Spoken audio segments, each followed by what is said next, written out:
Un cordiale saluto gentili amici e amiche alla Visione all'Ascolto, ben ritrovati per quanto riguarda questa edizione flash del nostro audio-video giornale. Una donna è stata soccorsa questo pomeriggio dal personale medico-infermieristico per le ferite che ha riportato a seguito da una caduta da cavallo che si è verificata a Pagnaco. Gli infermieri della Sores hanno inviato sul posto l'ambulanza proveniente da Udine e insieme all'automedica. Il personale medico-infermieristico ha preso in carico la persona ferita, per la quale è stato disposto il trasporto all'ospedale di Udine in codice giallo. Non sarebbe per fortuna in pericolo di vita. Due persone sono state soccorse nel primo pomeriggio per le ferite che hanno riportato a seguito di un sinistro che si è verificato lungo la A34 nel tratto compreso tra Gradisca di Sonzo e Farra in direzione Gorizia. Per causa in corso di accertamento si sono scontrati due mezzi, un camion e un furgone, in un impatto di tipo tamponamento.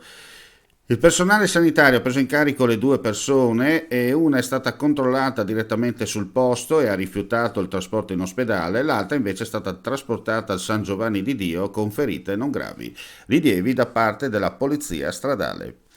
I finanzieri del comando provinciale di Udine hanno denunciato la locale procura della Repubblica 39 persone ritenute responsabili di aver falsamente attestato il possesso di titoli culturali, professionali o di servizio per ottenere l'assunzione con contratti a tempo determinato in varie scuole dal 2018 al 2022 come addetti amministrativi, tecnici e ausiliari, personale ATA. Le indebite assunzioni hanno cagionato un danno erariale di 2 milioni di euro già segnalato alla Corte dei Conti. Per 15 delle persone assunte i diplomi falsi risultavano riconducibili a 4 istituti scolastici campani che rilasciavano all'occorrenza e a richiesta pergamene o certificati di diplomi legittimi o mai realmente conseguiti. Una persona era stata assunta a tempo determinato sulla base di un diploma di licenza media mai conseguito. Sono 30 i dipendenti ATA che hanno dichiarato il possesso di titolo di servizi falsi, attestando di aver lavorato in alcuni istituti scolastici paritari.